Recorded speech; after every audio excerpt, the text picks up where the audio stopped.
Okay, so I got a question about how to cook shrimp nicely. And I've got, just so happens I've got some shrimp that I had in the fridge that need to get cooked. So I'm going to make a little snack today, a little bit of a stir fry.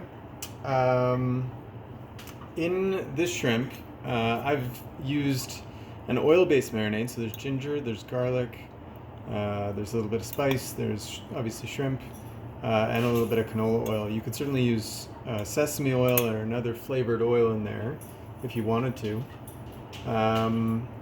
But if I were using a pan like this, I would definitely recommend an oil-based marinade.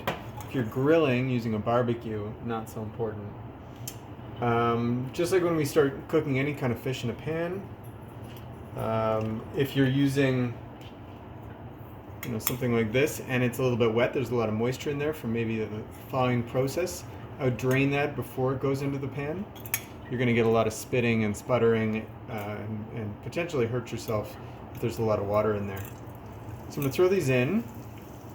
Getting a little bit of sizzle. My pan could have been a little bit hotter. I'm just going to crank it for a second. So you can see I didn't get tons of splashing, and it's because I used an oil-based marinade. Now shrimp don't take long to cook. It is a very, very fast process. If this pan were hotter, you'd be seeing this happen in, I don't know, a minute, maybe 2 minutes. This is going to take just a tiny bit longer. Maybe not the worst thing in the world since I had quite a bit of garlic and ginger in there.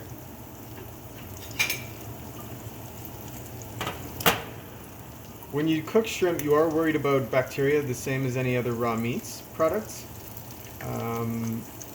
But it's mostly on the outside again. So you're looking to get that outside nice and hot.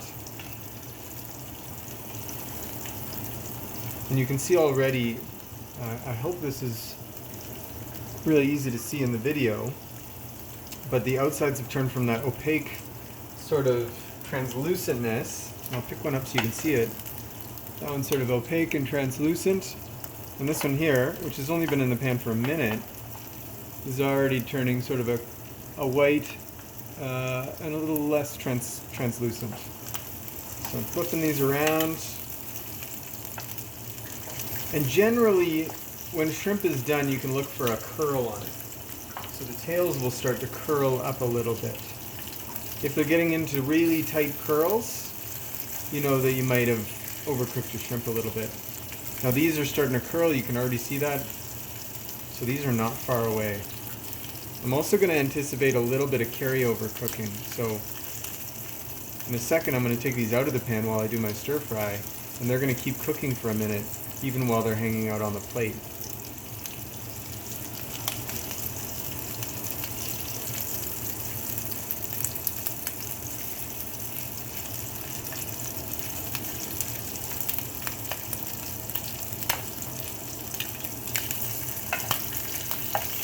Yeah, these all look good. I'm getting a little bit of crispy garlic and ginger here, so I'm going to try and remove this. And do my best to remove some of that little stuff that's going to burn as I move on in my cooking. So I'll get rid of that. And if your pan was really hot, if you got some smoke happening, this one I didn't.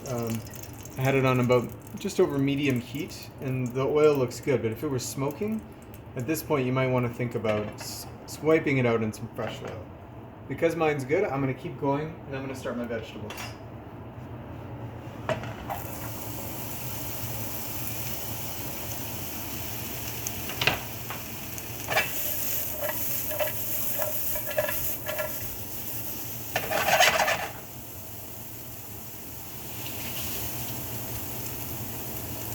When doing stir fries, as well as things like pasta with a pan sauce, I tend to always remove the protein. Like I'll start with sauteing my shrimp, my chicken, my beef, and when it's just about right, just a little bit less than done, I remove it from the pan and move on to the next step.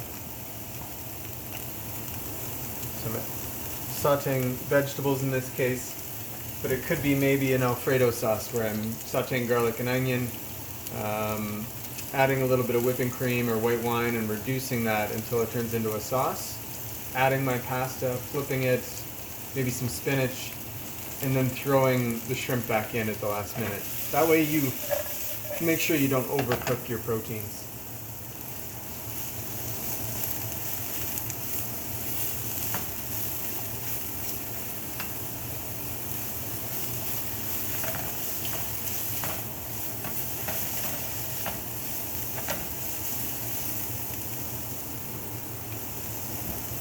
Once again, my pan's a little bit cool for a stir fry. I should have maybe had it a tiny bit hotter.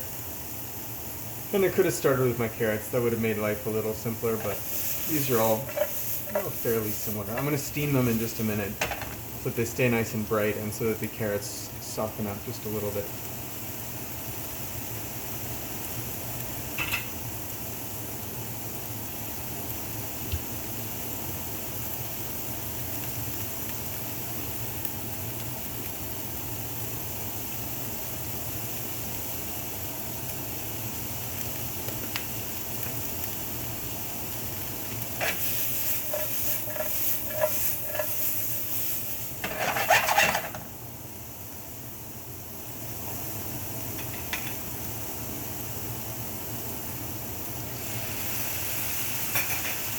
A little bit of water to soften things up.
So just review, if I were using some bean sprouts or if I were using something a little bit easier to cook or quicker to cook than these other vegetables, I'd throw that in either right now or just a minute ago. And I'm going to finish this off with some stir fry sauce and then put my shrimp back in. Now you could have put the sauce right on the shrimp, put it into a side dish and served that on its own. I'm going to put them together. But if I were going to go that route, I would have perhaps added the sauce to the shrimp. In this case, I didn't. So my noodles are getting nice and hot.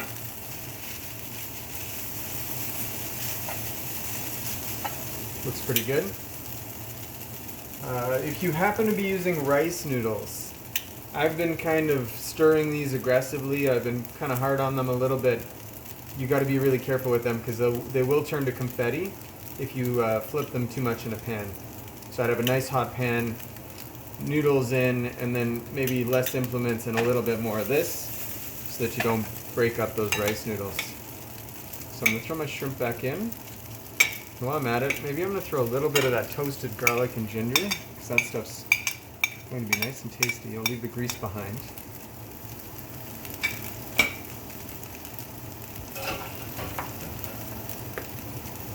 A little bit more spice, and a little bit of sauce.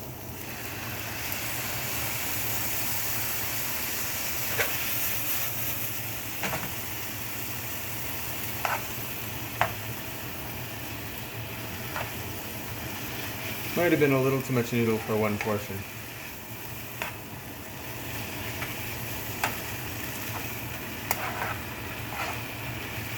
You can see the shrimp are still plump. They're not super hard and firm. They aren't overcooked. They're nicely cooked right now. So I'm going to stop what I'm doing, grab my bowl.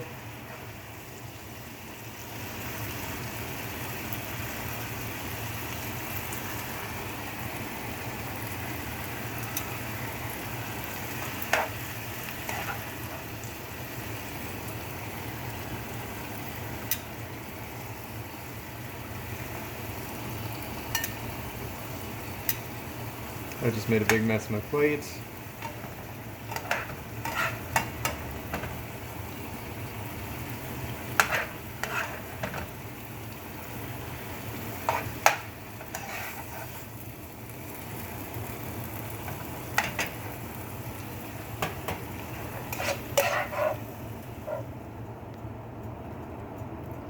that sauce from there.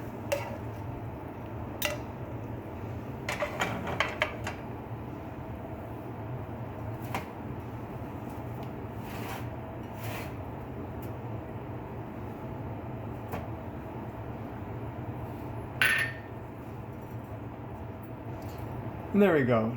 Nice little finished stir fry. Some bean sprouts, some cilantro, some green onions. Maybe something crunchy on top would be nice. But that's essentially how I'd go about making a stir fry with shrimp.